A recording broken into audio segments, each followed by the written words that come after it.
Bom, então, boa tarde a todos, sejam bem-vindos, né?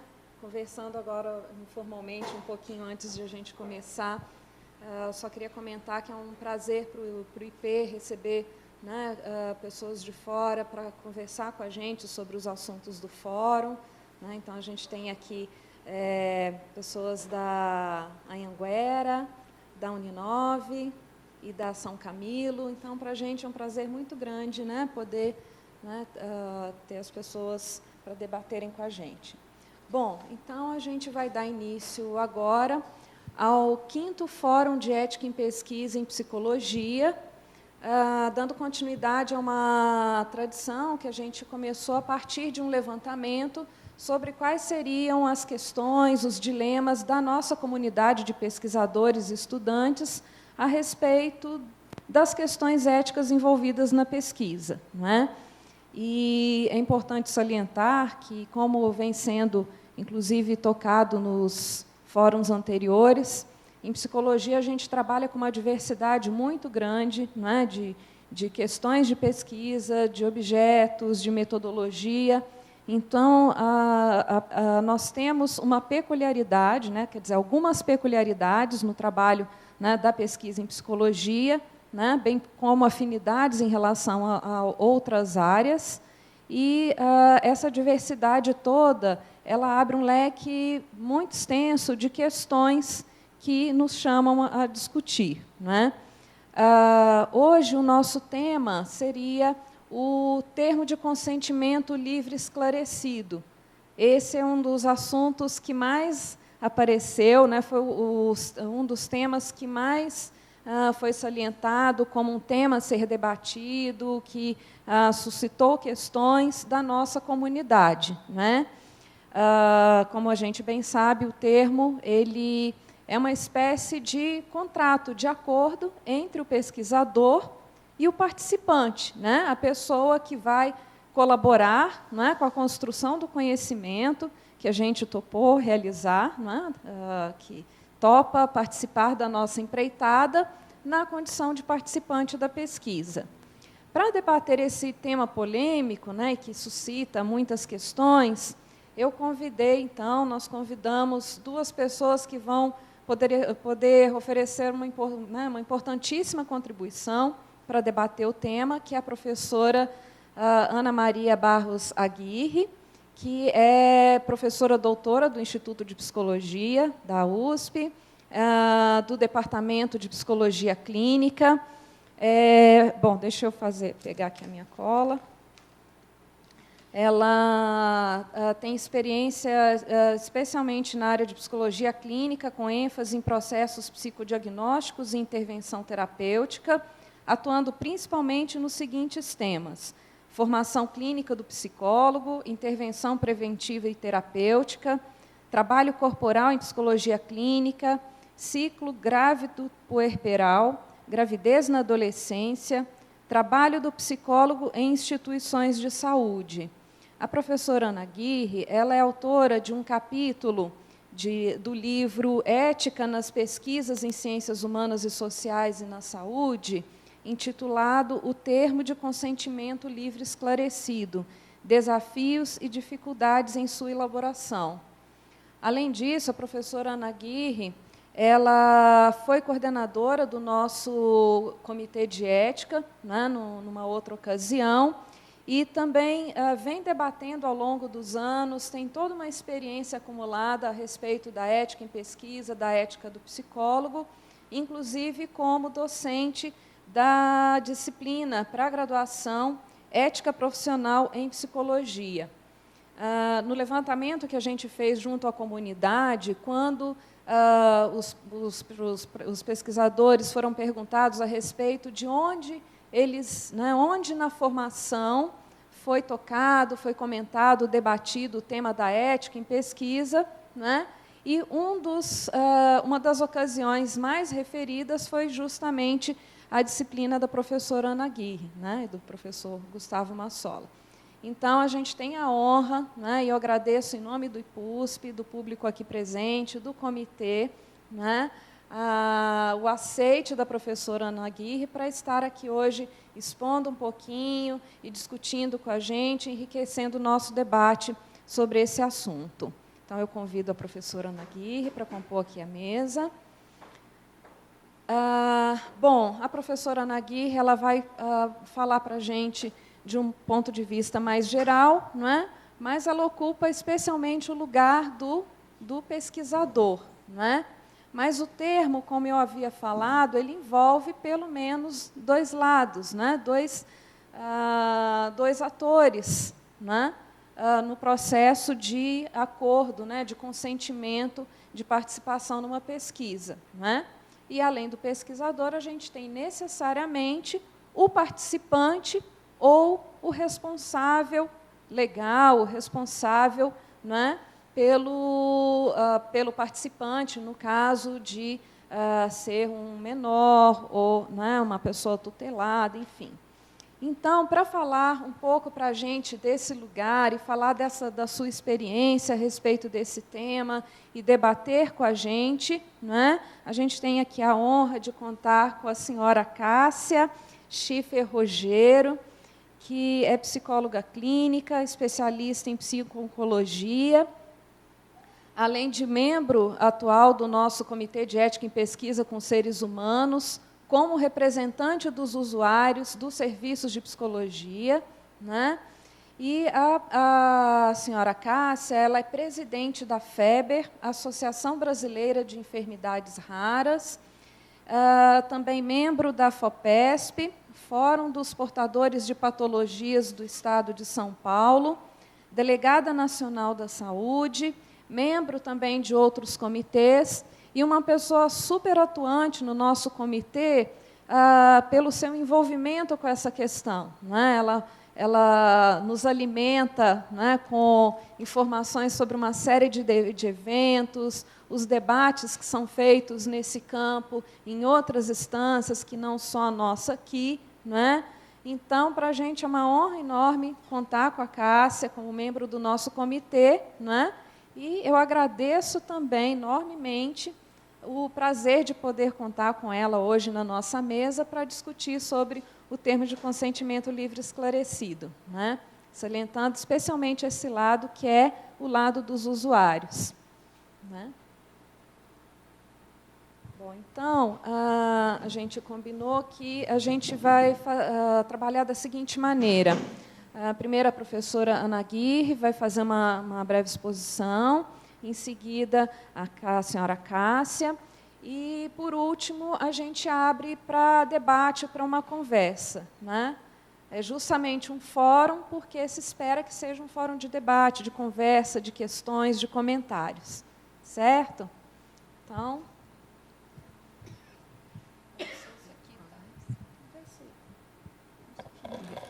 Alô? Tá funcionando.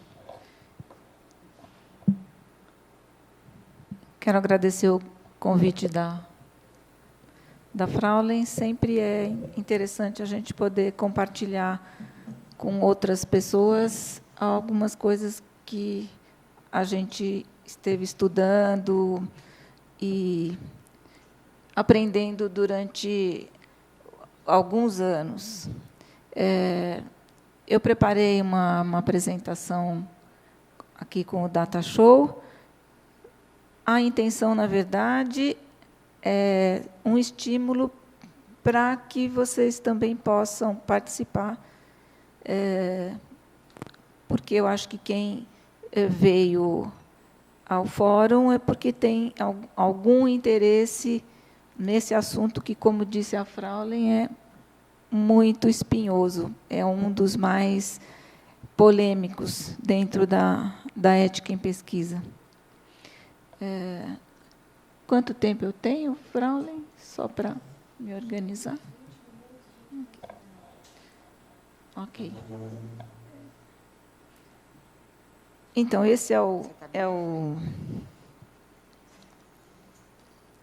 nome do evento, que eu peguei do próprio site, aí, que vocês devem ter visto, e por isso vieram aqui.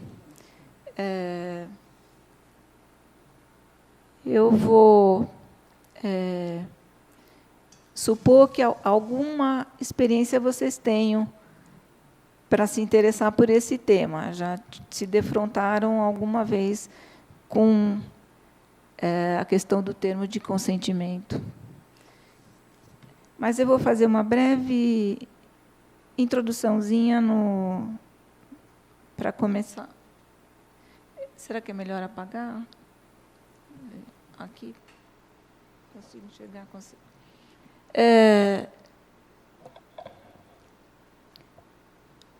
O TCLE, ou o termo de consentimento livre e esclarecido, ele se insere dentro da ética em pesquisa aqui no Brasil.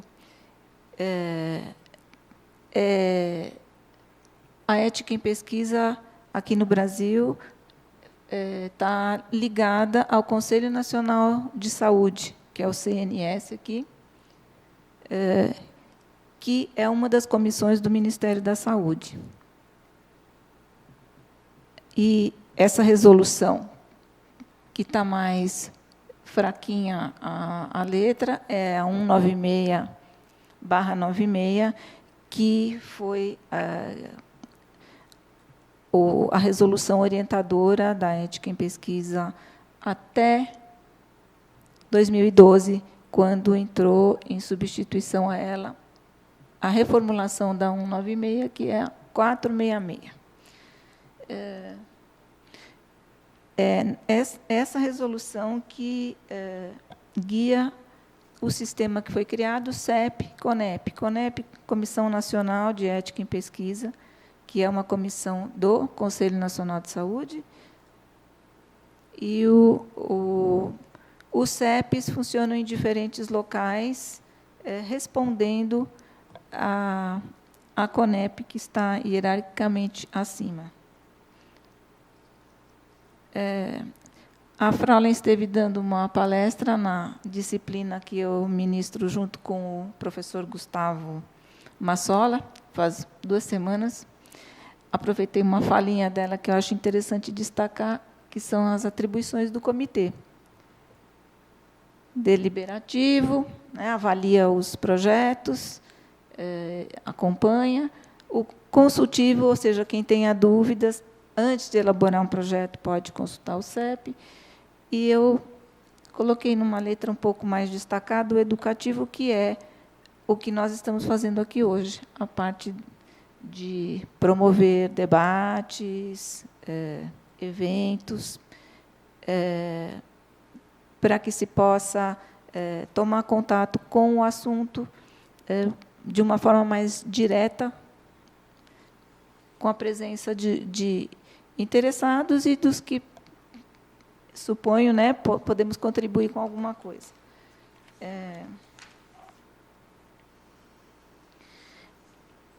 Só um acréscimo a esse slide é que uma das grandes coisas conseguidas com o trabalho de vários pesquisadores, inclusive esse evento que a Fraulein mencionou no início, que teve aqui, sobre a ética nas pesquisas em ciências humanas e sociais na saúde, conseguiu que, num item da nova resolução, que é a 466, fosse contemplada a possibilidade de se criar uma resolução específica para essa área, pelas suas peculiaridades. Outro avanço, considero avanço, é que, nessa resolução,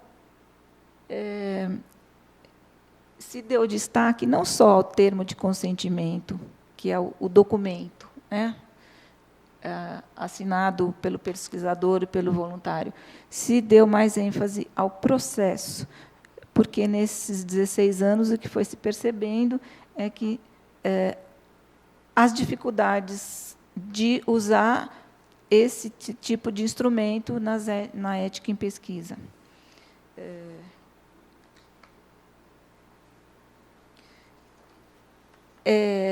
É um dos debates, assim, a ideia é que o termo de consentimento, o documento, contenha todas as informações necessárias sobre a pesquisa que esse pesquisador está interessado e que seja suficiente para que aquele que vai ser o participante ou voluntário, eu gosto de chamar de voluntário, participante, eu também sinto que o pesquisador também é, de alguma forma, participante, embora seja o termo técnico usado atualmente.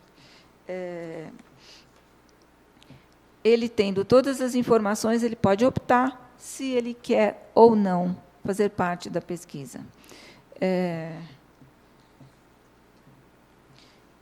Infelizmente, tem sido muito usado esse documento, que é assinado tanto pelo pesquisador quanto pelo voluntário, cada um fica com uma via do termo, mais como uma garantia para o pesquisador do que para o voluntário. Como se fosse assim uma maneira de poder se defender de algum um questionamento eventual sobre o próprio projeto. E eu acho que esse nome, termo de consentimento livre esclarecido, é um pleonasmo, né? Porque, se você pensa em consentimento, você supõe que a pessoa sabe no que ela está consentindo e ela tem a liberdade de consentir ou não. Mas eu acho que, para deixar muito claro, sem nenhuma dúvida, ficou esse nome, para não deixar dúvida. Em outros países é consentimento informado, em geral, né, a tradução disso.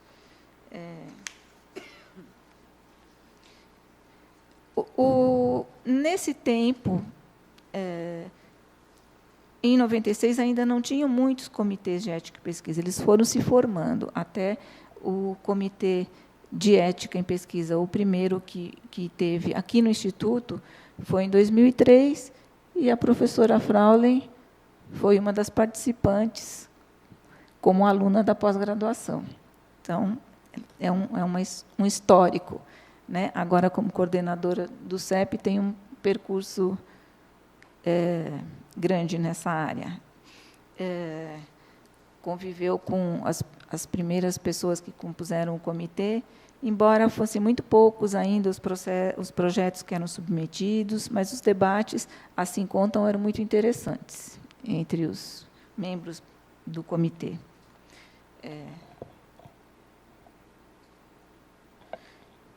O que se percebeu que as intenções da resolução são muito boas, e conhecendo, como a Fraulein também conheceu, o professor William Saad Rosny, que é um dos principais responsáveis pela elaboração da 196, ele já é um senhor aposentado atualmente, e se deve muito a ele, a visão dele, a energia dele, que essa resolução existe e esse sistema existe. Ouvi-lo falar, eu acho que é um privilégio. E, se vocês tiverem a oportunidade em alguma palestra que ele dê, eu acho que é uma oportunidade grande de aprendizado. Mas, nesse tempo, o que deu para perceber foi que esse termo de consentimento não funcionou assim tão bem como se esperava. E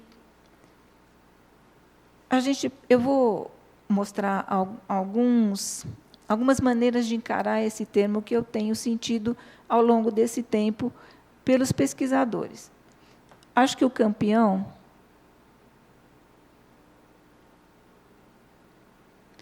é achar que o termo é uma burocracia. Como é enxergar o termo? É uma burocracia, é um papel que se tem que fazer como tantos outros papéis que a gente tem que preparar na vida. Como uma garantia, às vezes, como eu já falei, mais para o próprio pesquisador do que para o participante, porque tem muitas maneiras de o termo não ser seguido como ele se apresenta na prática da própria pesquisa. Por alguns, eles toleram, é um mal necessário, né? Para que o projeto seja aprovado, tem que ter o termo de consentimento, tem que passar por um comitê de ética em pesquisa. Alguns sentem o termo como um engessamento, que não permite a liberdade de lidar com a sua pesquisa pelas regras que são impostas. Embora a nossa função, enquanto pesquisadores, é ver no que está adequado e no que não está adequado o que a resolução pede, a 466 atualmente. Vou chamar de passaporte, assim, não é para eu conseguir publicar o meu projeto no final, eu vou precisar disso. Porque o Comitê de Ética em Pesquisa ele não julga as pesquisas já terminadas, ele só vai avaliar os projetos. Então, são os projetos que têm que ser submetidos. Então, uma vez que o projeto seja submetido e seja aprovado, aí ele vai poder dar sequência para o resto do processo.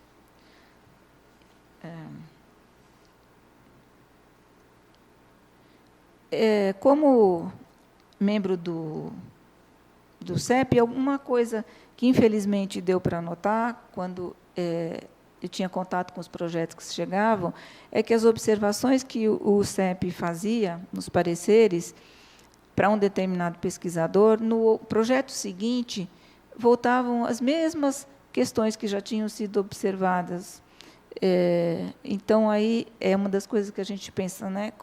Como é que a gente está contribuindo quando a gente esperava que alguma modificação tivesse processado na maneira de encarar o projeto, o termo de consentimento. Alguns também acham uma bobagem.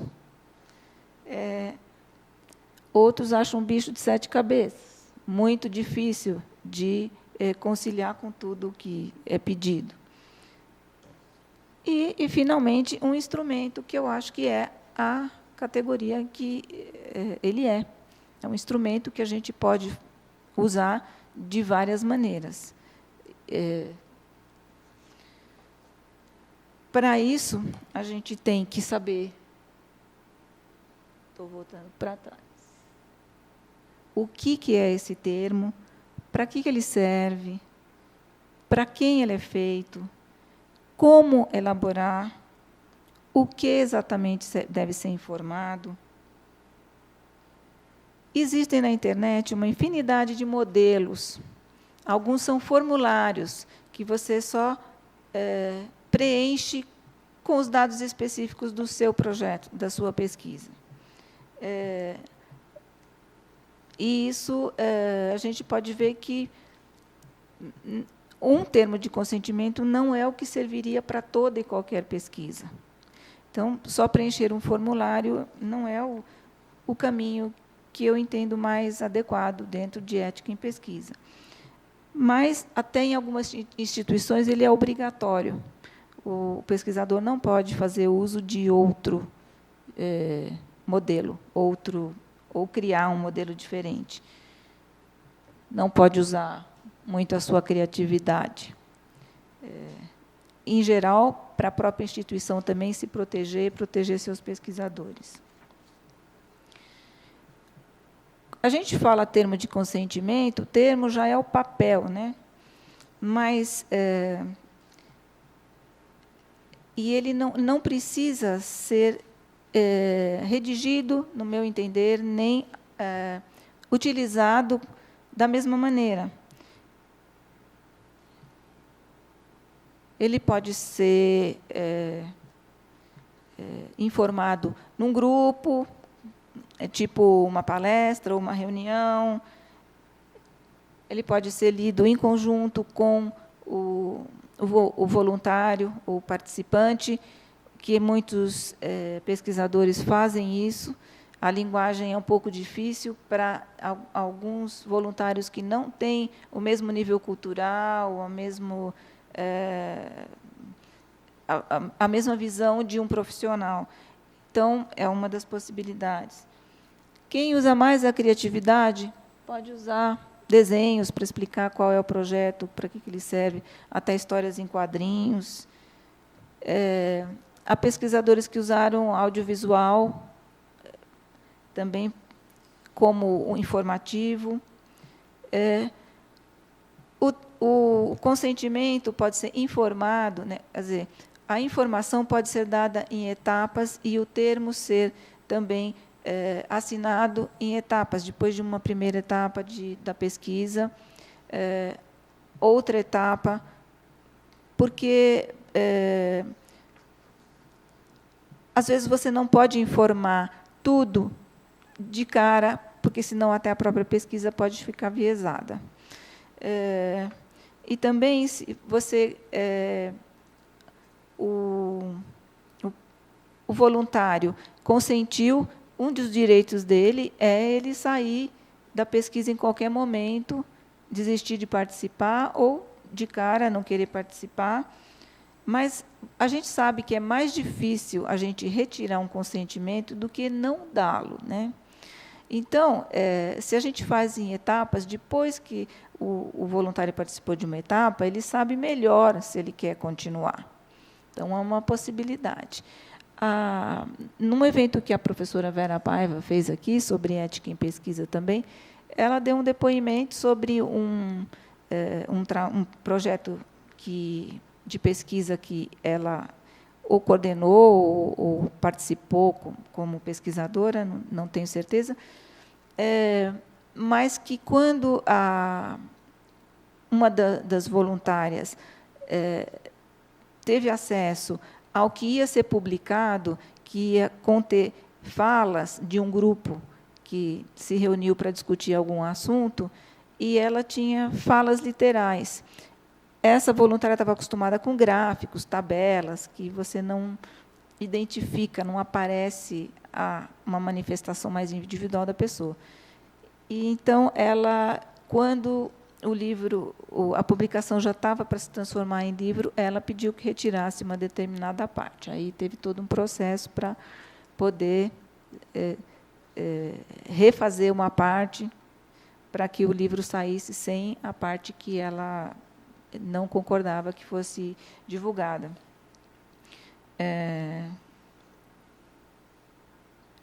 Então, eu pus em etapas aqui. Às vezes, a forma escrita não faz sentido também. Acho que a gente tem que, cada pesquisador, decidir se é adequado para o seu projeto ou não. E defender as suas ideias. A gente, aqui, no Instituto, tem o privilégio de contar com um comitê que é da própria área. Quando o comitê não é da própria área, fica mais difícil sustentar algumas justificativas e ser compreendido pelos profissionais que são de outras áreas. E outras coisas que, no momento, não estou me lembrando. Quanto tempo eu ainda tenho, Fran? Então, informar, né, se comunicar.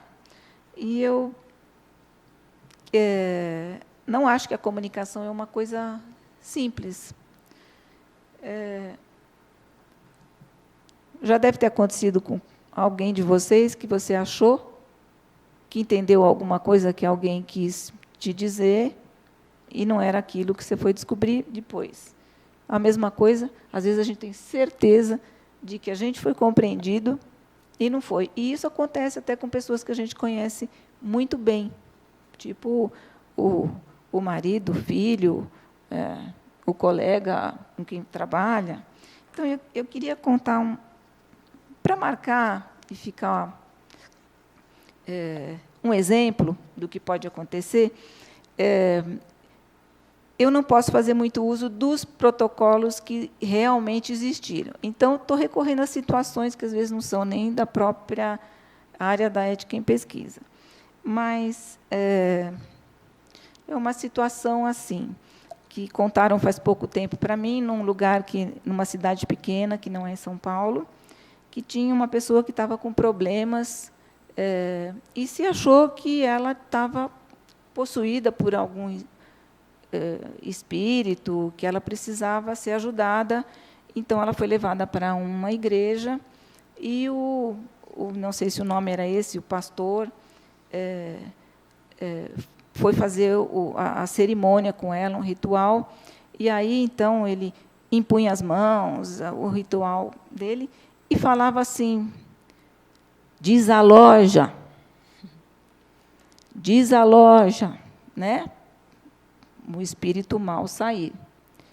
Aí, a senhora, que era a que estava sendo tratada ali, ela falou: pernambucanas, desaloja, Ponto Frio, desaloja, Magazine Luiza. É só para ver que a gente, dentro de outro contexto, acha que uma coisa está claríssima. Não está, né? Isso é verdade, não é piada, aconteceu. Achei interessante de contar. A outra situação que eu acho interessante, que a gente pensa que o voluntário entendeu, vem de uma vez que eu assisti na televisão, um programa que, para resumir a parte que nos interessa, tinha um apresentador de TV que escolhia alguém num lugar aberto, num lugar público, uma praça, e essa pessoa poderia ganhar dinheiro se ela escolhesse alguém que também estava passando por ali para responder uma pergunta que o apresentador tinha dado para ela, e a pessoa, nesse caso que eu vou falar, tinha que errar. Às vezes, a pergunta, ela tinha que escolher alguém que ela achava que ia acertar a resposta da pergunta. Então, uma das perguntas que ela tinha, por exemplo, que achar alguém que não soubesse, era: quais são as cores da bandeira brasileira? Então, assim, você pensa, é muito difícil achar alguém que não saiba isso, mas, nesse caso, conseguiu. E a pergunta dessa vez era: qual é o bordão do Chapolin Colorado? Você já deve ter assistido, será? Se lembram qual é o bordão? Ela tinha que achar uma pessoa que não soubesse. Então, achou uma senhora lá, e o apresentador, então, pergunta para ela: você conhece o programa, o Chapolin Colorado? Ah, conheço, assisto muito, tal. Aí, a pessoa que ia ganhar o dinheiro já tinha murchado, porque, bom, ela vai saber, né? Então, tá, qual é o bordão? Ah, é assim: não contavam com a minha tucha. Aí o apresentador procura, de várias maneiras, ver se ela fala a palavra, né? Vocês devem se lembrar, não contavam com a minha astúcia, e ela repete tucha, e ele pergunta: mas o que é isso? Ela falou: ah, não sei. Então, a moça ganhou o dinheiro. A gente acha que é fácil, não contavam com a minha astúcia, quem não vai? Se sabe, lembra, até o som não entendeu o que era aquilo. Então, imaginem coisas mais complicadas. Bem, retomando o assunto, a gente está dentro de ética, né? Ética em pesquisa. Do que a gente fala quando a gente fala em ética? Eu procurei na internet imagens que falassem o que era ética em imagens, como é que as pessoas encaram o que é isso. Será que vocês imaginam o que eu encontrei? Uma grande parte, eu escolhi uma imagem aqui, tem um diabinho e um anjinho, e a pessoa tem que escolher entre o diabinho e o anjinho. A gente mostra, então, a ideia de que tem um certo, um errado, é uma coisa dicotômica, não tem alternativa no meio disso. E, no caso, o pesquisador, ele só tem que escolher o que é o certo, como se sempre fosse possível saber o que é certo, se é que existe alguma coisa que a gente pode considerar assim tão certo.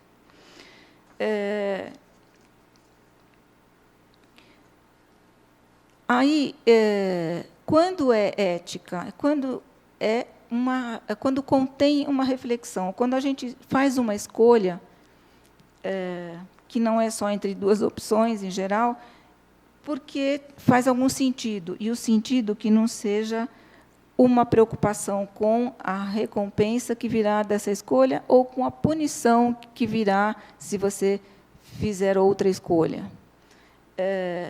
Isso a gente chama de heteronomia, ou seja, é uma regra que a gente aceita, mas que não não tem um sentido a não ser esse de ter um ganho com concordar ou não concordar. Para ser ética, tem que ter algum tipo de reflexão. Eu achei esse dizer, que é de uma filósofa, que acho que fala melhor do que eu conseguiria falar. Acho que dá para vocês lerem. Quando atendemos a imposições externas, preocupados com a punição, a recompensa, estamos no terreno da heteronomia. Situação diferente é de autonomia, quando agimos levando em consideração as regras que criamos, ou, mesmo encontrando-as prontas na sociedade, avaliamos como significativas e incorporamos ou internalizamos. Faz algum sentido para a gente. E, se não faz, como já tinha falado antes, tem que questionar. Pode questionar o CEP, dizendo, olha, não concordo com essa regra, por isso, isso. Isso é a reflexão que é imprescindível para a gente se chamar de ética.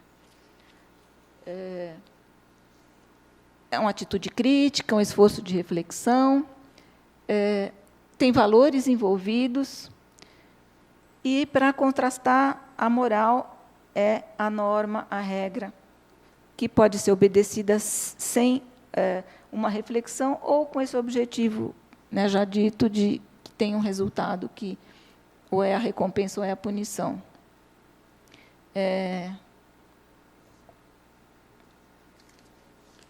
Eu não sei se eu estou extrapolando. 10? Então, deixa eu ir mais rápido.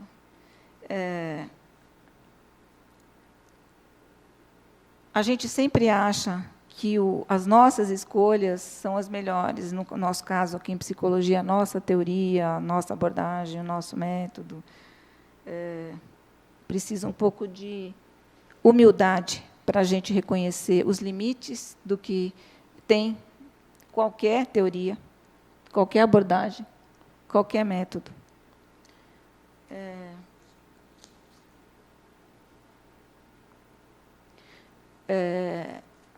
Então, eu quis enfatizar que, seja lá qual for a teoria, a abordagem, a metodologia, é possível ter respeito e é possível ter desrespeito com o seu voluntário.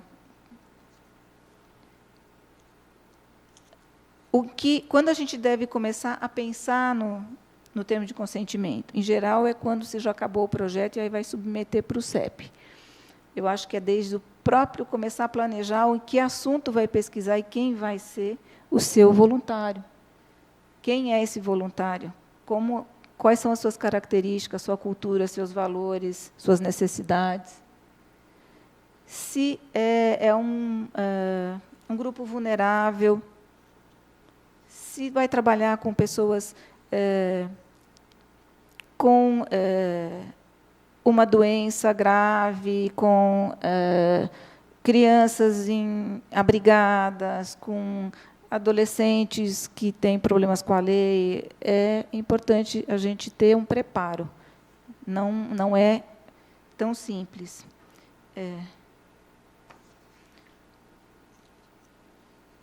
E a forma mais adequada é aquela que a gente tem que, conhecendo bem o nosso sujeito, nossos interesses, os interesses do voluntário,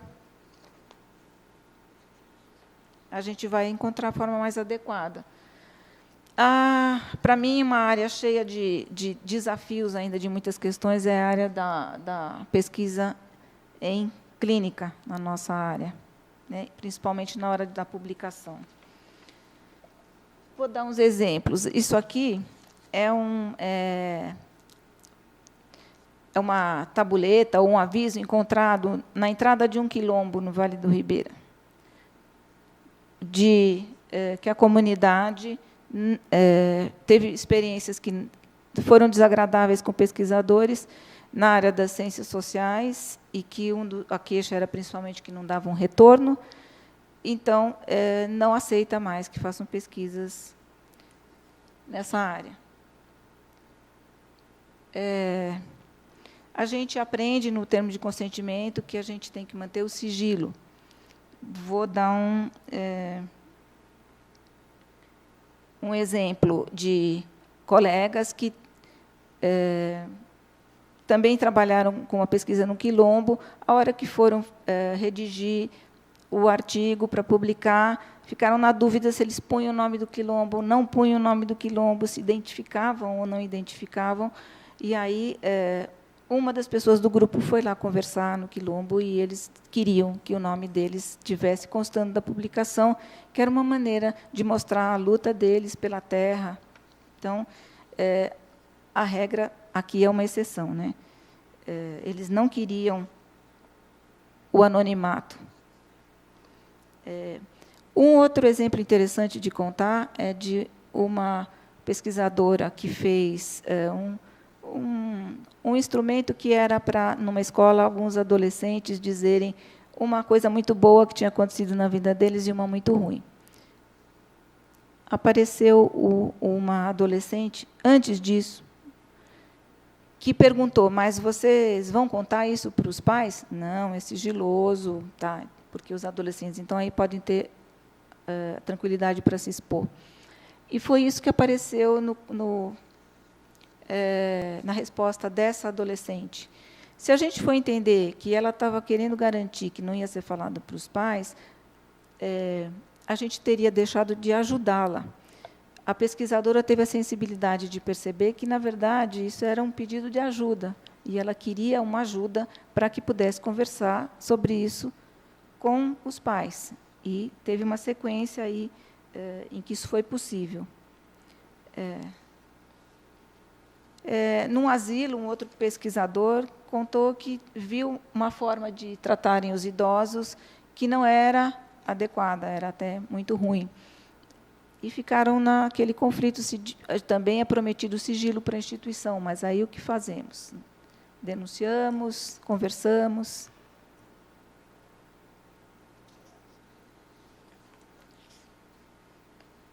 Outro exemplo também num quilombo no Vale do Ribeira, em que uma pessoa do grupo foi conversar com a comunidade do quilombo e elaboraram juntos um código de ética para a pesquisa ser desenvolvida. E dos quesitos importantes era que o pesquisador que fosse lá tinha que passar a noite lá, conviver com eles o tempo todo. Eles tinham até uma pousada no próprio lugar. As pessoas iam fazer a pesquisa, depois iam para a cidade. E eles não queriam isso. Então, chegaram num acordo de como teria que ser. Quando é uma comunidade, dá para fazer isso com o grupo.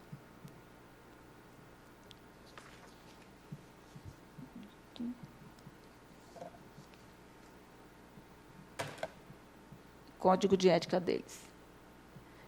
Uma das coisas também que é imprevisto é alguma coisa que você está desenvolvendo a sua pesquisa, e aí você...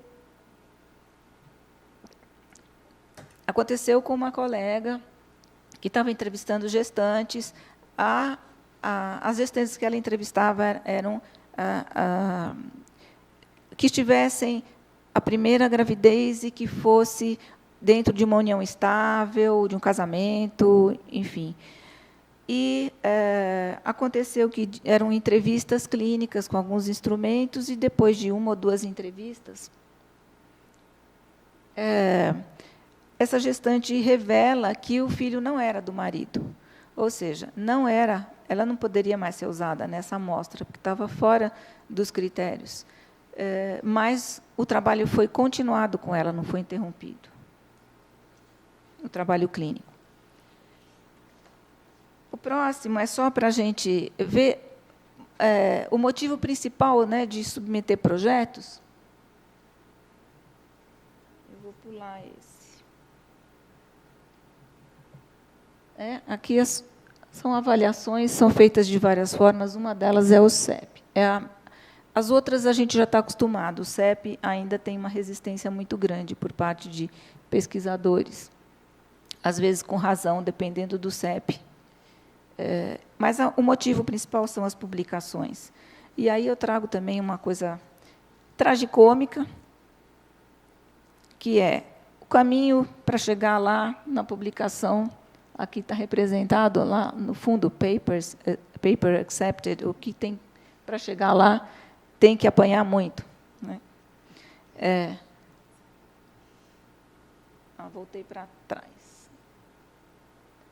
A outra situação aqui, no cartaz, é um pobre cientista que diz: eu luto muito, por favor, né, citem os meus artigos, as minhas publicações.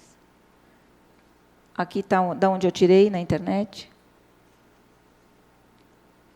Esse foi um slide que tivemos uma palestra também no nosso curso de ética, só para dar o contraponto de que as questões são muito variáveis numa conduta científica. E aí a diretora da biblioteca, que fez a palestra, cogitou por que será que isso acontece, né? Será que tem a ver também, uma das coisas é até essa exigência de tantas publicações, tantas pesquisas.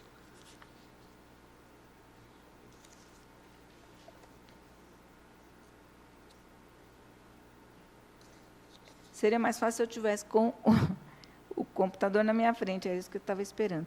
Bem, é só para dizer o assunto que a gente está mexendo, na verdade, com os pesquisadores. Confiança e o controle, as formas que a gente usa de lidar, e que, na maior parte das vezes, são ineficazes. Eu estou voltando, desculpem.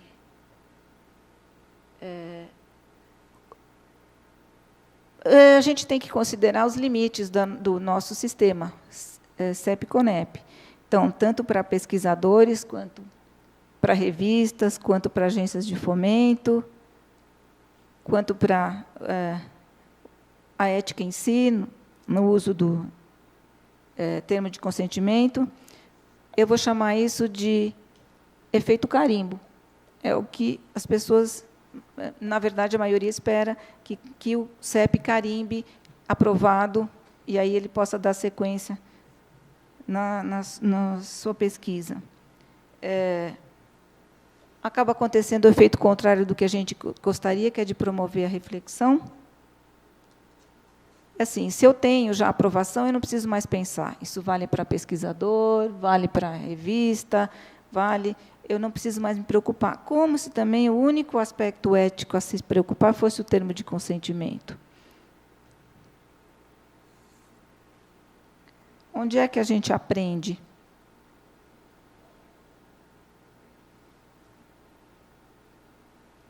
A gente aprende ética? Qual é a possibilidade da gente desenvolver mais? Esse é um exemplo que eu acho, né, ter um debate com as pessoas poderem diretamente conversar. Estou voltando. Consultas ao CEP, uma espécie de plantão antes de fazer o início do projeto, enquanto não terminou ainda o projeto. Oficinas, workshops, vamos, por exemplo, reunir alguns pesquisadores e fazer um treino com um projeto fictício, como seria participar de CEPs. Aprendi muito participando como membro de CEP, como coordenador também. Nos encontros, tantos encontros dos comitês, encontros de associações, aí a gente vai tomando contato mais direto. No processo de formação, de graduação, de pós-graduação, e não é uma coisa pontual, teria que ser ao longo de todo o processo, né, transversalmente. A gente aprende fazendo pesquisas sobre isso mesmo, e em psicologia tem tido pesquisas ligadas aí à ética em pesquisa, estudando esse sistema, as deficiências e o que deveria ser mudado. E uma que eu gosto de sugerir, que eu já usei, por exemplo, com alunos de pós-graduação, que é fazer uma dramatização de como seria propor a pesquisa para aquele voluntário. E aí é muito interessante quando o que faz o papel de voluntário, ele se faz como se fosse o voluntário e não entende uma coisa, não entende outra, e o depoimento dos alunos é: ó, eu aprendi com isso, eu não tinha pensado nisso, eu tive que pensar. Então, uma técnica interessante. Tem gente já trabalhando, aí é o título de um artigo, aqui é o título de outro artigo, que gente pesquisando em psicologia, refletindo, né, o que a gente chama realmente que é uma atitude ética. Aqui tem um poema do Drummond que resume um pouco o que eu acho que faz parte do tópico.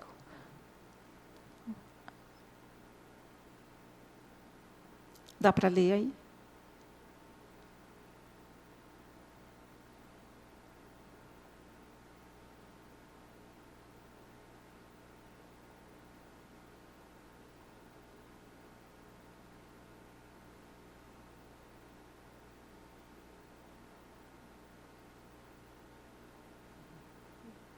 Tinha que ser do Drummond, né? Então, é a escolha, e a escolha não é só racional, né? Isso acho que seria a mensagem. É isso. Espero que vocês possam ter tido um estímulo para perguntar, comentar na hora dos comentários. Excelente, Ana. Muitíssimo obrigada. Eu já fiquei plena de ideias, de pensamentos da sua apresentação. Depois a gente conversa. Então, agora a gente vai ouvir, né, a senhora Cássia, a respeito da experiência dela como membro do CEP, como representante também daqueles que estão nesse lugar de participante da pesquisa. Boa tarde. Agradeço. Acho que aqui. Alô, agora aqui está. Boa tarde, agradeço, antes de tudo, a presença aqui, o convite da doutora Fraulein, do grupo que eu faço parte aqui do CEP da USP, né, da psicologia. Sou psicóloga também. A minha atuação aqui dentro do CEP é representar os usuários. Tento fazer da melhor forma possível, né, trazendo algumas questões, alguns pontos de vista. O meu conhecimento com relação à CEPS e à TSL veio em função de um curso que eu fiz pela Fiocruz, no tempo em que a resolução ainda era a 196. Me apaixonei pelo tema, né? Agora, com essa mudança da 466, que ainda estão sendo feitas alterações, ainda está sendo discutido muita coisa.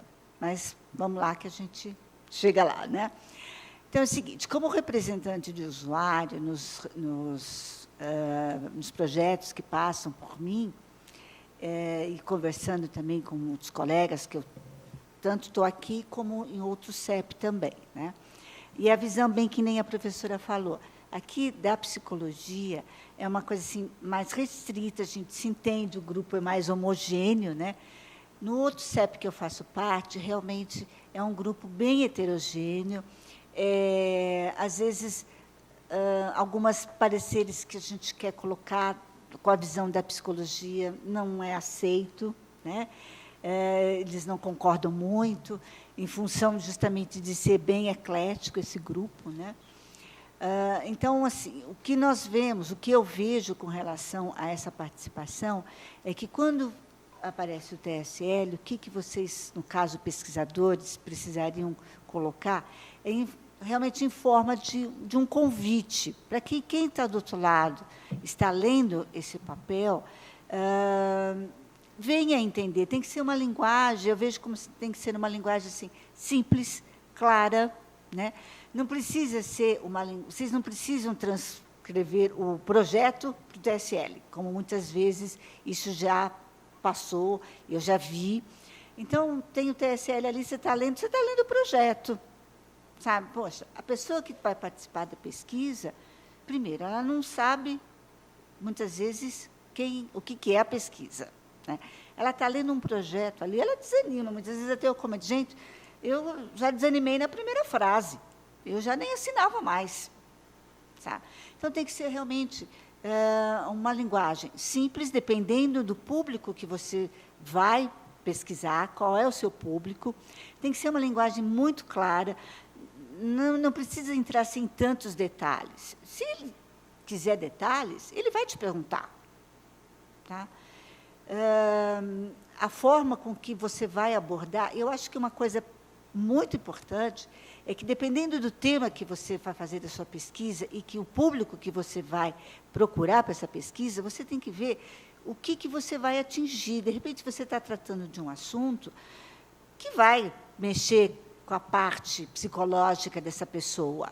E aí? O que vai acontecer? Sabe? Acho que também tem que deixar claro que, se alguma coisa vier a incomodar essa pessoa que está fazendo parte da pesquisa, ela vai ter um amparo. Sabe? Isso é muito importante, porque você não sabe com quem você está lidando do outro lado. Às vezes, você pode procurar um grupo de pessoas para participar, que, na sua mente, não, excelente, vai dar tudo certinho. Tal. De repente, no meio da sua pesquisa, ela, se for de entrevistas, ela pode trazer alguma coisa que até o próprio pesquisador, ali na hora, não sabe lidar com isso. Tá? Então, eu acho muito importante também ter um suporte e deixar claro para essa pessoa que, se ela se sentir com alguma dificuldade, não se sentir bem com relação ao que vai ser abordado, que ela tenha esse suporte, que vai ser encaminhado, ou que vocês vão orientar. Ela precisa disso, sabe? Eu tenho visto isso, tenho sentido. Eu tenho uma associação de doenças raras e, muitas vezes, o pessoal é convidado a participar de pesquisas, e os relatos são bem esses. Poxa, mas espera aí, uma coisa eles apresentam, eu não sei nem o que está escrito ali, eu não entendo nada do que está escrito ali. Né? E eu vou participar? Né? E aí, como é que fica? Realmente, eu acho que tem que ser na base de um convite, uma coisa bem simples, uma coisa muito clara, porque, senão, a impressão que eu tenho é que vocês estão, acho que vai ter uma conversa nossa lá no comitê, vocês estão querendo conquistar a gente, sabe? Assim, não, tudo bem, eles vão entender. Não é para nós esse TSL, vocês têm que passar para quem vai participar da pesquisa. Então, para nós, a gente até entende, tá? Mas tem que ter um pensamento, uma visão, que é o que vai participar da pesquisa não está lendo o projeto de vocês. Sabe? Acho que isso é muito importante. Algumas falas da professora, realmente, é bem o que acontece. A visão de um CEP com vários profissionais de várias áreas é uma visão bem diferente do que um CEP no qual as pessoas que estão ali, o que é composto aquele CEP, pensam da mesma forma, conhecem que nem o nosso aqui da psicologia, vamos dizer assim, nós temos um pensamento comum, nós temos uma visão, né, assim, mais homogênea do que o outro que eu participo, que eu já participei de outros, que era um grupo de profissionais, no qual realmente cada um tinha uma visão, e, na hora de você fazer uma análise, ficava muito complicado. Sabe? É ótimo, eu acho que é cultural. Sabe? A gente acaba aprendendo um com o outro. Né? Penso também que a importância, temos que pensar nas crianças também, a professora não falou, né, mas as crianças também, que é o termo de assentimento, isso também é muito importante, a forma com que você vai passar para essa criança, para ela participar da pesquisa, que pode ser numa linguagem simples, acho que em desenhos também, tal, mas também temos que pensar que os pais também vão participar dessa parte, não é só o assentimento, e que, muitas vezes, os pais até concordam, mas as crianças não querem participar. Então, até que ponto esse pai está influenciando nessa criança para que ela participe? Tá? Então, são vários fatores que são abordados, que a gente tem que parar para pensar, como é que vai ser feito isso? Como é que vocês vão abordar essa criança, esse adolescente? A professora trouxe exemplos de adolescente, e é bem isso mesmo. Às vezes, eles trazem um recado nas entrelinhas que o pesquisador pode ser até passado desapercebido. Né? Como não? sabe, baseado naquilo que o participante trouxe, ela pode realmente fazer um encaminhamento, orientar. Às vezes ele está precisando disso, e foi a forma que ele encontrou de trazer aquele sofrimento dele, né? Então, eu acho que a visão do TSL é muito importante. Você tem que ser muito bem trabalhado, porque vocês têm que pensar que vocês vão passar isso para uma outra pessoa, e ela tem que entender, porque senão realmente para na primeira, segunda linha. Nossa, mas que complicado, né? Então nem vou ler mais, né? Ou não, que interessante. Eu acho que tem que passar a imagem de que realmente a pesquisa é interessante e que vale a pena ele participar, já que é tão difícil a gente fazer pesquisa no nosso país, né? A gente sente essa dificuldade de trazer com que a pessoa realmente sinta prazer em participar. E sempre eu acho que é importante também trazer para ele, gente, o retorno do que aconteceu com essa pesquisa, até onde foi, qual foi o resultado que teve. Eu acho que isso também é importante, porque essa pessoa fez parte da sua pesquisa, senão ela vai ficar no ar. Poxa, eu fiz parte, ajudei, e aí? O que aconteceu? Nunca mais vi o pesquisador, nunca mais soube da pesquisa. Eu acho que não é o caminho. Tá? Foi só uma visão, e estou aberta aí, se vocês têm alguma dúvida com relação a essa participação de usuário, e eu puder dar minha contribuição, à vontade. Obrigada.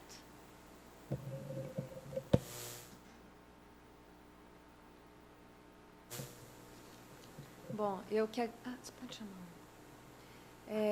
agradeço muito a Cássia. Eu acho excelente, né? A Cássia, ela tanto compartilha das angústias nossas, né, enquanto pesquisadores, enquanto membro do CEPES, pensando o termo, mas é muito interessante, né, você poder trazer para a gente o modo como receber o termo impacta, né, a pessoa que está recebendo.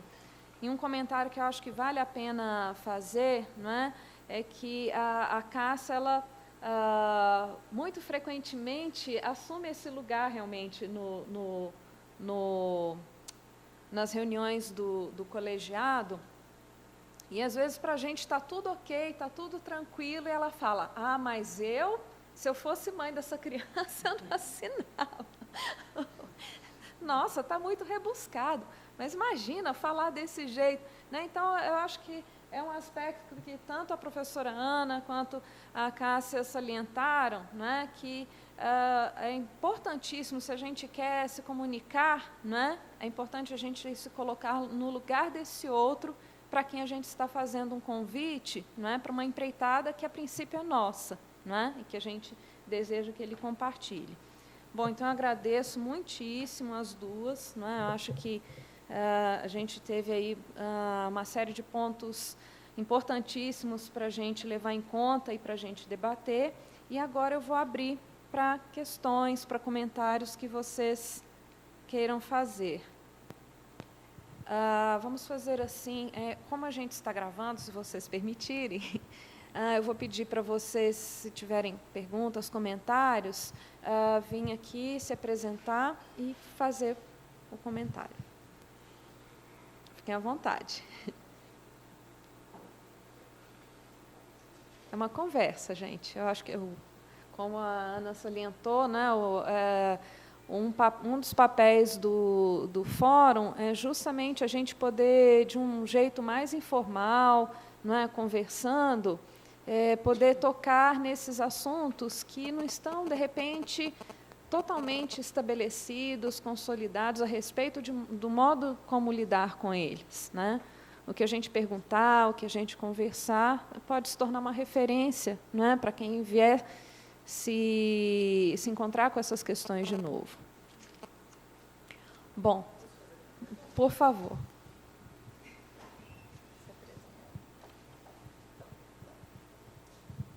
Obrigada. Então, uma pergunta em relação à pesquisa com crianças. Então, eu sou diretora de uma escola e chega um pesquisador para fazer uma pesquisa com os meus alunos. Eu posso, diretora, assinar esse termo, e só eu, aceitar ou não essa pesquisa na minha escola?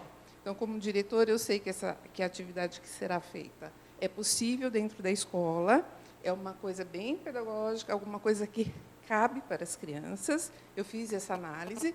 Eu posso sozinha assinar e aceitar essa pesquisa na minha escola? Para mim? Quem quiser, pode. Quem quiser comentar. Então, eu acho que cada caso é um caso. Depende do projeto. Eu acho que levar a ferro e fogo, que tudo tem que ser assinado, vira tudo um contrato. Até para a criança, o que uma criança assina? Não é? E como apresentar algo para uma criança assinar? Faz tempo que eu fui criança, mas eu acho que eu ia ficar com a orelha em pé se viesse ter que assinar alguma coisa para, sei lá, participar de uma brincadeira que pode ser um jogo de computador, que pode ser responder algumas perguntas, fazer algum desenho. Não é? Mas aí eu acho que cabe, por isso, o CEP, porque, às vezes, a gente sozinho acha que não tem problema nenhum, e outras pessoas pensando junto vão perceber que pode ser um problema. Vou te dar um exemplo de um relato que eu ouvi de uma pesquisa que era de iniciação científica, era uma aluna de graduação. Ela fez uma pesquisa usando um inventário sobre depressão. E ela foi na escola, aplicou coletivamente. E aí, o que aconteceu? Tinha que criança começou a chorar, ficar angustiado, querer sair. E o que eu achei interessante que ela pôde comentar, falou, não está adequado usar esse inventário coletivamente. Se eu quero pesquisar isso, eu tenho que ser individual, eu conversar com cada criança para poder dar uma acolhida ao que aquilo possa despertar nela. Tipo assim, você fica muito triste, você fica sempre que você fica muito triste, né, elicia algumas situações. Então, acho que... E ela percebeu, a própria pesquisadora, que aquele método não estava sendo adequado. Esse é um exemplo, né, que não seria adequado. Outros seria. Então, por isso que a análise de um CEP é bem-vinda. Porque a gente não tem condição de enxergar tudo. Mas, quando são coisas que realmente não teriam uma grande implicação, seria como quase uma outra atividade escolar, né? A meu ver, não seria necessário, mas, né, cada projeto é um projeto. Não sei se respondeu. Te indico depois um artigo que fala sobre isso com crianças, de uma psicóloga. Pode. Só assim, querendo tirar uma dúvida, professora. Quando o projeto, o pesquisador quer fazer a sua pesquisa, e quem ele procura para participar da sua pesquisa, é tudo através da internet. Como é que é visto isso? Como é feito isso? Porque o TSL fica... Então, esse é um fora, não fica? Acho que talvez a Fraulein esteja mais por dentro disso do que eu, que já estou há um tempo afastada das avaliações de projeto. Porque hoje em dia está tão comum, né, normal, você fazer as coisas, sim, questionar, conversar tudo pela internet, que, de repente, se você fala, bom, vou fazer uma pesquisa e eu quero que o meu público-alvo seja fulano, mas eu não quero ter contato com essas pessoas, vou fazer tudo pela internet. O TSL, no caso, fica fora, né? Acho que não daria para utilizar, não é? Eu quero ouvir a Fraulein, mas uma das coisas que se fala é que, quando é algum questionário, a próprio responder ao questionário já é um consentimento. Na internet, não sei. Na internet, tanto você pode ver a pessoa como não ver, né? Ser anônimo. Pode ser até uma pessoa que não é nem nada aquilo do que está no perfil, né? A internet é um desafio. acho que a Fraulein talvez tenha mais recente alguma experiência aí ligada à internet. Bom, eu vou fazer um comentário breve sobre a questão que a Miriam colocou e eu gostaria de comentar rapidinho também sobre a internet. Vocês também fiquem à vontade sobre os assuntos que já foram levantados. Bom, em relação à assinatura do termo pela direção sem consulta aos pais ou ao responsável legal pela criança, né, que às vezes não são os pais, é uma avó, uma tia, quem cuida, né? Bom, eu concordo, né, com a Ana que, bom, em primeiro lugar, depende do tipo de pesquisa, né? Quando você preenche, né, os dados na plataforma para submeter o projeto, lá embaixo tem a opção,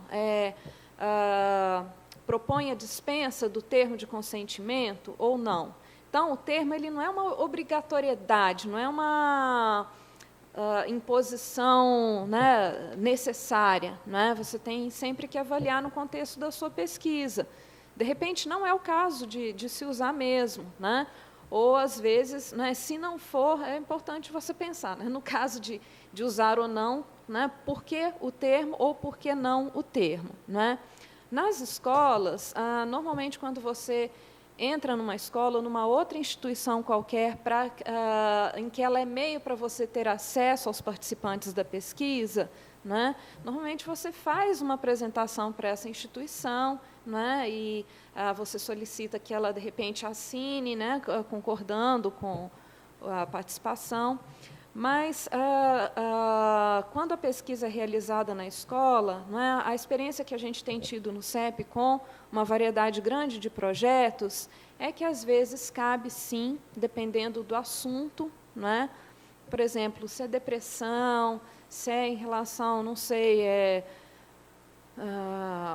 comportamento violento, enfim, tem assuntos que, assim, eu, como mãe, eu gostaria de ser comunicada pela, né, posso até falar nessa condição, pensando, né, como mãe de uma criança que frequenta uma escola, né? Então, tem pesquisas que seriam casos, sim, que eu não gostaria de que a pesquisa fosse conduzida na escola sem o meu consentimento, porque elas têm uma implicação, né, do ponto de vista emocional, enfim, elas podem desencadear sofrimento, digamos assim, né? Eu gostaria de saber e quais os cuidados, enfim, né, propostos pelo pesquisador, como é que ele vai gerenciar a situação. Mas tem pesquisas que realmente elas são assim muito parecidas com aquilo que a criança já realiza na escola, né? É uma tarefa que envolve conhecimento de matemática ou de ciências, ou desenvolvimento dela em linguagem, é algo que não é estranho à rotina dela, né? Que, quer dizer, pode mobilizar o senso dela de ter dificuldade ou não, enfim, mas é algo mais próximo da escola. Então, a escola também pode ajudar o pesquisador de repente, fazer essa avaliação, né? O CEP, o pesquisador, mas, de repente, isso pode ser negociado no contexto, né? E há pesquisas mesmo que se você tiver o termo assinado, você tem um viés, né? Às vezes, o que a gente observa, né, trabalhando com a escola, pesquisando com a escola e também como educadora, como mãe, é que perdi o que eu ia dizer. O que a gente percebe... Nossa, perdi o que eu estava falando. Bom,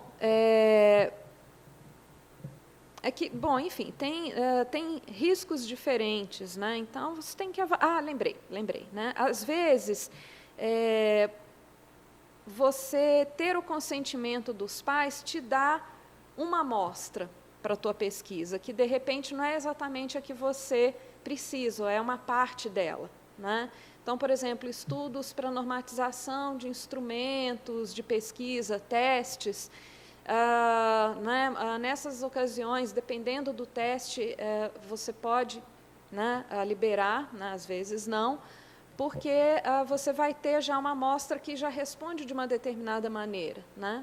normalmente você tem um retorno maior daqueles pais que já têm um envolvimento, que, enfim. Né? Então, tem uma série de questões para se levar em conta. Né? Agora, a respeito do termo de assentimento, que foi uma questão que a Cássia levantou, né? O que é o termo de assentimento? É aquela, bom, você já teve autorização da escola, dos pais ou não, sendo o caso ou não, mas o teu participante, no final, é uma criança, um adolescente, enfim, né? Uma pessoa que alguém decidiu por ela, né? Por algum motivo, mas você está lá com aquela pessoa, não é? E você não vai fazer a pesquisa com ela se ela não quiser, né? Então, um procedimento que, digamos, é de praxe, normalmente, né? Em psicologia a gente costuma fazer isso, que é esse rapport que a Ana falou, de você dar um contexto, de explicar por que você está ali, por que é importante, pedir a colaboração dela. É algo que a gente faz de um modo já meio que informal. Então, não precisa ser uma carta, algo que a criança vá assinar. Né? O meio que você vai explicar para ela o que você está fazendo ali, o que você precisa dela, né? Pode ser por desenho, pode você conversar, enfim. Né? Mas isso, eu acredito que é indispensável, você considerar a vontade ou não, a disposição ou não daquela criança, daquele adolescente de participar. Mesmo porque a gente sabe muito bem, uma pessoa quando não quer, ela não vai fazer direito, então você vai ter um outro viés, que é alguém que não está ali apresentando o desempenho dele de repente, ou exatamente o que ele sabe, o que ele poderia estar te dizendo. Ele está ali obrigado. Né? Então, o termo de assentimento ele tem essa conotação. Ele tomou um caráter obrigatório, digamos assim, eu me lembro do professor Dalton falando, como um procedimento que um procedimento para as pessoas que já não têm esse hábito passem a levar em conta como algo que deva ser feito. Eu me lembro de uma situação, de uma pesquisa que eu estava colaborando numa coleta de dados e que a criança passava primeiro numa sala e fazia algumas coisas, depois ela vinha para a sala onde eu estava, onde ela fazia algumas outras coisas. E o combinado tinha sido que esse assentimento, essa explicação, ela aconteceria na primeira sala, com a primeira pessoa que a encontrasse, que faz sentido. Né? Mas teve uma criança que chegou e fez tal a tarefa, daí ela virou para mim, eu estou fazendo isso para concorrer a uma bolsa? Aí eu falei, bom, não explicaram para você? Não. Eu falei, não, então deixa eu explicar. Então, eu expliquei e perguntei, você gostaria que mesmo assim mantivesse? Posso manter? Ah, sim, não, tudo bem. Meio frustrado, mas, enfim, as crianças, as pessoas em geral, elas criam expectativas em relação ao que você vai fazer com ela, o porquê você vai fazer, para quê, não é? Então, seja o termo de consentimento livre esclarecido na forma que ele tiver, ou o termo de assentimento, ele tem essa função de dizer o que você vai fazer, como, o que você vai exigir, o que você oferece em troca ou não, né, para essa pessoa. É basicamente isso. Né? Agora, em relação à questão da internet, eu me lembro, né, já que a Ana, né, foi lá para o passado, resgatou do fundo do baú, né, que, né, o nosso CEP ele tem uma história já há mais de 10 anos, né, de história. E em 2002, 2003, né, quando começaram a chegar os primeiros projetos, eu me lembro do primeiro projeto que causou uma enorme polêmica para o nosso comitê, para o colegiado do nosso CEP, que foi justamente uma pesquisa que envolvia coleta via internet, né? Naqueles tempos os recursos eram outros, né? Mas as pessoas iam ser identificadas numa determinada rede, num determinado grupo, com um determinado perfil e convidadas a participar. Né? E aí o grupo, nossa, mas esse recurso é novo, internet, há 10 anos atrás era algo mais incipiente, bem mais do que hoje. Né? Então, eu me lembro que a gente debateu e conversou e pensou e como é que a gente mantém o sigilo e como é que faz esse acordo e não vai assinar, a resposta, né, digitada é suficiente ou não, tal. eu me lembro que a gente se debateu, a gente, num outro momento, chamou o pesquisador veio, né, que propôs o projeto, veio conversar com a gente, e a gente construiu ali junto um jeito de fazer, de contornar os cuidados que eram necessários, né? Bom, a Ana colocou no início da apresentação uma série de valores, uma série de aspectos que a gente tem que levar em conta, porque, afinal de contas, independente da pesquisa, importa respeitar a integridade do participante, né, ou do voluntário. Gostei muito desse termo que a Ana usou, né?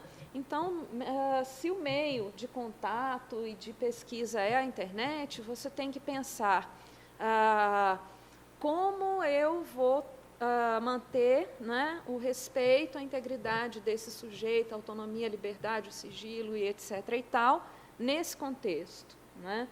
No nosso CEP mesmo, não tem muito tempo, eu me lembro de uma pesquisa em que o contato era feito por e-mail, e eu me lembro da gente conversar sobre haver um primeiro contato. Então, se a pessoa topasse ouvir alguma coisa a respeito da pesquisa, né, o convite, pelo menos, ela receberia por e-mail, né, o termo, e então ela leria, e só depois de ler e concordar e tirar dúvidas por e-mail, uma vez que ela se sentisse suficientemente esclarecida e, né, logo livre, né, tendo todos os conhecimentos necessários para decidir, ela topando, aí, né, um questionário era enviado para ela responder, né?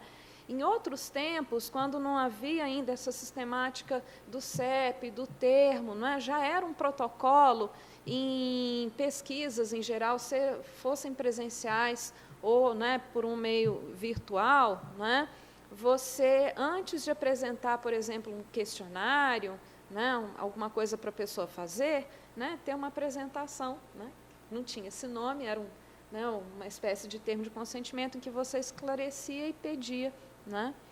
Então, esse é um modo que se tem feito. Agora, depende também do teor da pesquisa, né?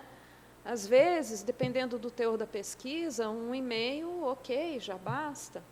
Dependendo do teor da pesquisa, você vai requerer um outro tipo de, né, de repente, então imprime, né, você manda pelo correio e a pessoa te devolve, ou faz um vídeo, de repente, se não é uma pessoa alfabetizada, você faz um vídeo apresentando, né, e ela te responde em vídeo ou com um documento de voz, né, fazendo aceite, enfim, né, tem N formas, não é? O que importa não é tanto a forma, né? O mais importante é você garantir todas as informações necessárias para que aquela pessoa possa tomar uma decisão, né?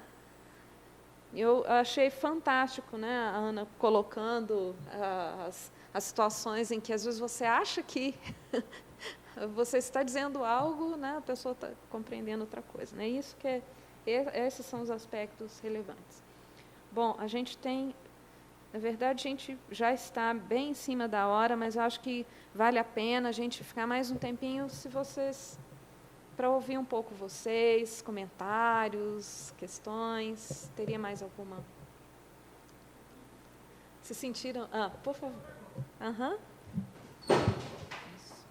Aproveitando a oportunidade. Que bom. Se a gente não der conta, a gente procura. Olá, boa tarde a todos. Sou o Thiago. Tenho uma pergunta no seguinte: até onde a explicação da metodologia na hora do aceite do termo pode influenciar nos resultados da pesquisa? Por exemplo, eu posso estar pesquisando ali meu entrevistado e eu não posso preparar ele muito para as respostas, né? Porque eu quero que seja o mais natural possível. Vocês acham que pode influenciar alguma coisa? Desculpa seu nome. Thiago. Bom, vou deixar para a mesa comentar primeiro, depois eu posso comentar se for o caso.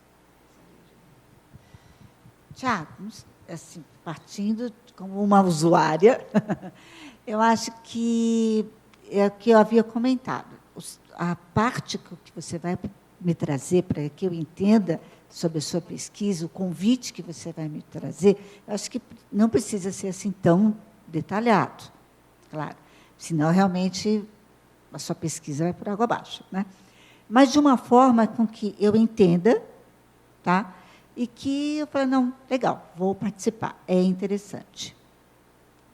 Eu vejo desse jeito. Né? Quer comentar? Eu estou pensando numa situação que acho que é mais fácil pensar assim. Você quer pesquisar famílias onde tem um alcoólatra. Se você já apresenta isso desse jeito, fica complicado, não é? Aí eu acho que, de início, não dá para apresentar dessa maneira. Apresenta assim, famílias, diferentes famílias, famílias de vários tipos. Eu acho que cada caso vai pedir alguma coisa um pouco diferente. Até o título de uma pesquisa pode enviesar, se você tem que pôr aquele título. Né? Você vai pedindo, famílias de alcoólatras, não sei o quê. Aí você não explica isso, mas o título já está dizendo. E é uma das exigências, né, até que tenha o título, né, na internet, para que, em um futuro próximo, qualquer pessoa possa acessar o site da CONEP e saber todas as pesquisas que estão sendo realizadas. Tem um lado bom e tem um lado também que, para algumas pesquisas, pode ser ruim. Né? Uhum. Bom, há duas coisas. Na plataforma, você tem 2 lugares para colocar o título da pesquisa. Né? O título público, né? Onde você deve realmente tomar esse cuidado, né? Que a Ana ressaltou. Né? A plataforma, no período em que você escolher, que você autorizar, o teu projeto vai ser público. Né? Não tudo, mas aquele projeto, né? Aquele protocolo mais formal. Então, e tem um segundo lugar, o título completo, que seria, de fato, o título, né, mais específico da pesquisa. A gente teve algumas situações no comitê em que realmente a gente sugeriu que o título fosse tirado né? Então, quer dizer, você tem que, isso, né? Os princípios é que você tem que levar em conta e ver como eles são trabalhados. Outro exemplo, né, que eu poderia dar em relação a essa tua pergunta, às vezes, realmente, se você esclarece determinados aspectos da metodologia, acabou, você não faz mais a pesquisa, porque você já disse para a pessoa o que você espera dela, né? Em boa parte das pesquisas, você pode dizer o que você espera dela, porque é isso que vai fazer a pessoa colaborar exatamente para aquilo que você precisa, que você espera. Na maior parte das vezes é assim. Né? Mas há situações em que não dá. Né? Então, eu me lembro de um exemplo de pesquisa sobre linguagem, que, às vezes, o interesse é estudar a frequência e o modo como as pessoas de um determinado grupo, né, linguístico usam uma determinada forma de linguagem. Sei lá, né, quanto usam, como que usam o sim, o não, o como, enfim. Né? Bom, nesse tipo de pesquisa, o que você pode fazer também é dizer que fazer uma apresentação e dizer que algumas informações complementares sobre a pesquisa serão oferecidas a posteriori, né? Então você faz um convite, né? A gente gostaria de observar com pessoas assim assado, conversando sobre determinado tema, assunto, né? E finalizada a coleta, você informa, olha, na verdade, o que a gente estava interessado mesmo era ver como esse grupo usa o não nas suas construções, numa situação de diálogo, enfim. Né? Então, há essa possibilidade também, né? Desse consentimento pós-informado. Né? Você informa até certo ponto, mas, claro, você tem que pensar no seguinte, bom, tem uma informação que eu estou deixando de dar para esse sujeito que tem a ver com um sofrimento que já é esperado que ele vá passar e que, se ele soubesse, ele não participaria da pesquisa? bom, aí você tem que pensar, inclusive, sobre a pesquisa que você está se propondo a fazer, né? O quanto vale a pena, né? Então, tem uma série de coisas que você precisa levar em conta, mas tem essa possibilidade também.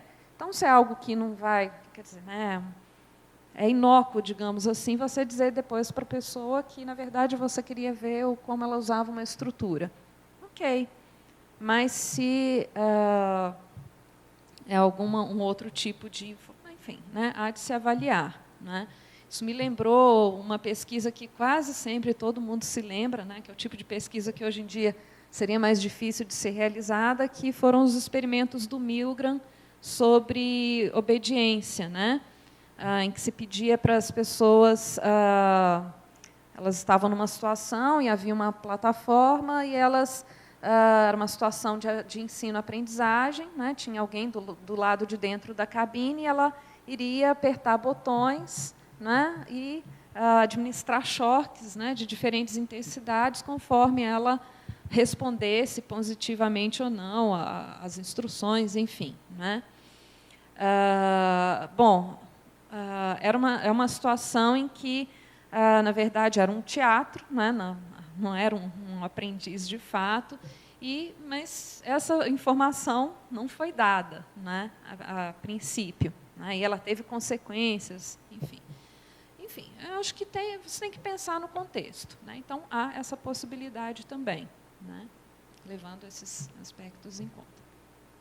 Acho que é mais ou menos isso. Até onde a gente constrói, eu acho que podem surgir outros elementos, e é muito interessante porque as questões novas surgem com os projetos novos, né? As pessoas pensam questões novas para a pesquisa e, às vezes, elas estão trabalhando com questões que já se pensou a respeito. E, às vezes, né, você vai ter que pensar para aquele contexto, né? Enfim. Só queria acrescentar um comentário disso, que, às vezes, a reflexão fica no comitê. Quem faz a reflexão são os membros do comitê. O pesquisador não participa disso. É algo que acho que eu parei para pensar, né? Poxa, em determinado caso, eu, como membro, na reunião, discutindo, achamos que devia ser assim o assado. Aí você vai conversar com o pesquisador, tá bom. Né? É difícil, é uma situação difícil. Como é que a gente pode ajudar a que o próprio pesquisador possa fazer parte desse processo, né? Ana, eu acho importantíssimo isso que você falou. Às vezes, realmente é cruel, porque a gente tem uma demanda, né? Eu acho que o ideal seria isso mesmo, que fosse sempre conversado, que fosse... Né? A gente tem uma estrutura de funcionamento, uma demanda que, às vezes, faz com que aconteça dessa maneira. E, às vezes, o retorno que a gente dá no parecer, ele não expressa toda a discussão que a gente, né, teve em torno daquele assunto. Né? A gente procura contemplar na hora que escreve, mas nem sempre, né, expressa tudo. A esse respeito, né, acho que você retomou, né, uma das funções do CEP é seu caráter consultivo. Então, muitas vezes, e é uma pena que não seja mais frequente, talvez, a gente é consultado antes, né? Ou, às vezes, no processo da pesquisa, por pessoas que se depararam com questões éticas no meio do caminho ou na elaboração do projeto. E consultam a gente, vêm, conversam, né? Às vezes, no CEP mesmo, às vezes, individualmente, me procurando na minha sala, ou uma outra, né, um outro membro, representante do departamento, né? Isso ocorre. Mas eu achei fantástico, eu tinha até marcado aqui para comentar, né, essa sugestão que você deu, que pode ser alguma coisa, você inclusive, já se sinta convidada, né, de repente, a gente montar oficinas para as pessoas pensarem essa construção junto. Né? O ano passado, na verdade, a gente ofereceu um dia com 4 oficinas marcadas para se discutir, justamente para as pessoas virem e trazerem, mas eu não sei se por uma questão de divulgação, o que foi, né, ela não teve uma... Né, mas, de repente, a gente pode insistir e fazer. né? Eu me lembro, uma pena que a Silvia não está aqui, a Silvia se lembra sempre disso, né? E eu acho que a gente precisa de mais espaços mesmo. Agora, algo que eu acho interessante é que esse assunto está mais saliente, então eu acho que as pessoas têm parado mais para pensar sobre isso, né? Às vezes você não parou para pensar porque não foi colocado como uma questão, mas parece que a ética em pesquisa se tornou uma questão, né? Então, eu me lembro de colegas comentando, eu incluí, né, esse assunto na disciplina, me lembro da Miriam como monitora e que veio pedir ajuda, olha, agora tem uma aula que vai se discutir tal coisa, tal. E a gente precisa mesmo, né, desses espaços amplos para se pensar no processo, né, das diferentes maneiras. Nossa, né, esse formato psicodrama, né, né, assumir o papel e se pensar nesse lugar, fantástico. Acho que é isso um pouco. O que mais? Olha, a gente já passou um pouquinho, mas dá sim, acho que vale a pena.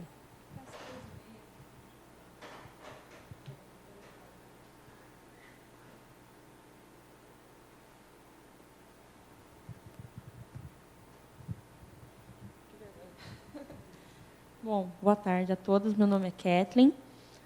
Eu tenho várias perguntas, na verdade, mas eu vou tentar resumir. É uma questão que a professora Ana levantou da ética profissional. Então, por exemplo, eu vou fazer uma pesquisa numa instituição onde eu identifico, por exemplo, no asilo, eles estão sendo maltratados. Eu posso, né, denunciar a instituição ou eu não posso, por uma questão do sigilo, né, que foi colocado no termo, né? O que eu ouvir ou ver na instituição fica em sigilo. Então, eu tenho essa possibilidade de denunciar ou não? Não, deixa com você. Eu até já falei um pouquinho, né? Vocês não querem dar uma outra visão? Não. Não sei. Acho que ela perguntou para você, acho que ela quer te ouvir Pra mais mim? um pouco. É algo, eu acho muito delicado. A gente, há pouco tempo, não, 10 anos, teve discussões sobre o Código de Ética, que passou a valer em 2005. E quem é um pouco mais velho se lembra que isso ocupou as primeiras páginas de jornal, porque tinha lá uma proposta que era, se você suspeita ou se você sabe de algum maltrato, abuso, violência, alguma coisa desse gênero, você tem o dever de denunciar. Isso levantou advogados, pacientes, pesquisadores, pessoas que trabalhavam em instituições com populações, por exemplo, que tinha alguma questão ilegal, ou drogadicto, ou que tivesse cometido algum delito. Então, foi uma discussão muito grande.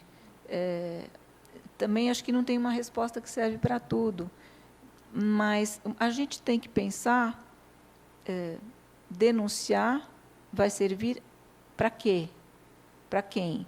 Às vezes, se você não tem conhecimento do que vai acontecer depois que você fizer uma denúncia, vamos dizer, uma criança que tem a suspeita de ter sido molestada ou estar sendo molestada,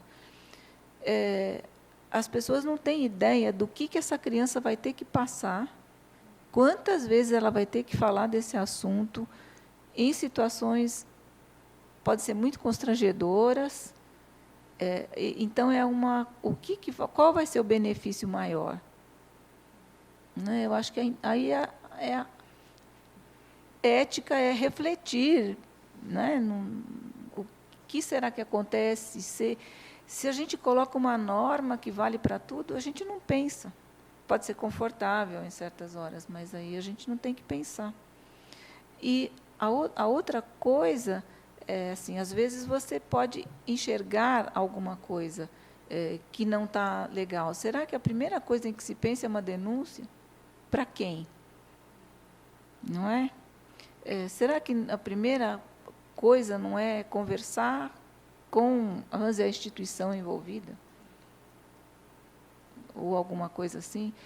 Isso, em clínica, se você percebe que aquela pessoa tem um risco de agredir outra pessoa ou de se agredir, é uma coisa que você pode primeiro conversar com a pessoa. Olha, o que eu estou percebendo é isso. O que você acha de eu conversar com alguém da família? Primeiro conversado com a pessoa. Em outros casos também. Em alguns casos de clínica, você não tem como saber, e não é o que importa em algumas abordagens, se aquilo é real ou é uma fantasia. Nosso território é complexo da psicologia, né? Não tem respostas simples. Por isso que eu acho que a troca no comitê, porque o que um não vê, o outro pode ver. Né? E todas as trocas valem a pena. E as trocas valem a pena, às vezes, quando as pessoas têm experiências diferentes, que é a proposta até da resolução desde a 196, com pessoas de áreas diferentes. Não pode ter mais do que 50% de psicólogo no nosso comitê, por exemplo. Né? Então, para que se possa ter um contraponto com pessoas que têm outras visões, né? Coisas que a gente não tem condição de perceber. E não quer dizer que vai chegar num consenso, porque não é uma ciência exata, não tem uma única possibilidade, e a gente tem que encarar a insegurança, a não certeza, e assumir a responsabilidade da opção que fizer. E não dá para dizer se é a opção perfeita ou não, né? Porque a gente não vai ficar sabendo como seria se tivesse sido do outro jeito, né? É o difícil, acho que, da nossa profissão.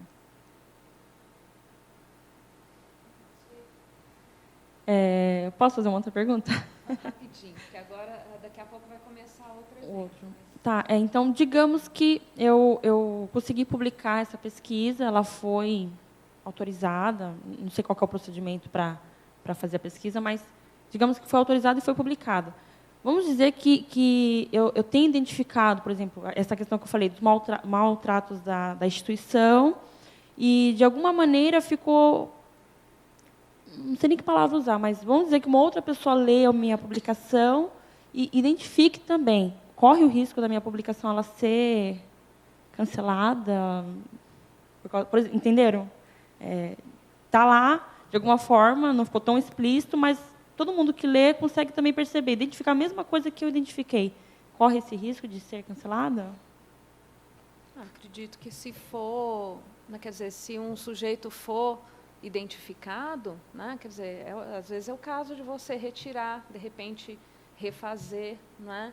Eu me lembro de um caso que foi contado, eu não estava na época no CEP, talvez seja da Ana, não tenho certeza, de uma situação, de uma publicação, quer dizer, que não tinha um nome que identificasse a pessoa, mas tinha a descrição dela, da cidade, do lugar, tal. Então, uma outra pessoa que morasse naquela mesma cidade, que visse aquela publicação, saberia. E parece que houve um caso, eu não me lembro se exatamente o participante ou alguém viu e que suscitou essa questão. Então, se pediu, sim, né, a retirada da publicação. Pode ser que aconteça, né, se ela foi identificada, enfim. Só para dar... Eu não participei da análise, eu me lembro. Eu acho que já é uma tese que vai para a internet, acho que tinha a ver. Então, fica pública, e aí a pessoa teve acesso e se sentiu exposta, né? Então, acho que algum trecho deve ter sido retirado, mas eu não participei do processo, a gente só ficou sabendo. Mas vou dar o contraponto. Às vezes pode ser que você esteja falando e alguém acha que é de si, e não é, porque às vezes a gente é muito parecido em alguns aspectos. Né? Então, se eu escrevo, por exemplo, falando sobre um aluno, as dificuldades que um aluno passou, pode ser que 20 alunos achem que está falando dele, porque são parecidos. Né? Para dar o contraponto de a reflexão ética, né? Você tem que refletir. A gente não consegue pensar em tudo, mas esse movimento de ver um contraponto, né? Você já pensou, a pessoa vem, você falou de mim. Não é? A gente, às vezes, nas coisas mais profundas, a gente compartilha com muita gente. Ok, muito obrigada. Kathleen, eu que agradeço a sua questão e do Tiago, né, dos demais que estiveram aqui participando. Né? De repente, a pergunta não foi feita, mas aí dentro... Né? Bom, enfim, né, eu acho que a presença de vocês, ela mobiliza a gente no sentido de se expressar de uma maneira diferenciada também. Bom, eu quero mais uma vez agradecer muito, né, a professora Ana Aguirre por ter aceito o nosso convite, ter vindo debater com a gente, fazer a gente pensar, refletir sobre esse tema, né, às vezes colocando um lado que não passou pela nossa cabeça. Queria agradecer muito também a Cássia, né, por ter trazido a sua contribuição, por nos fazer pensar também, né, e espero que tenha, né, ajudado de algum modo, né, no sentido de esclarecer esse assunto que realmente mobiliza muito, né, os pesquisadores na hora de ter que pensar como apresentar o meu projeto para o meu voluntário. Né. Então, agradeço a todos mais uma vez, desejo uma boa tarde e convido para o próximo fórum. Tá? Muito obrigada.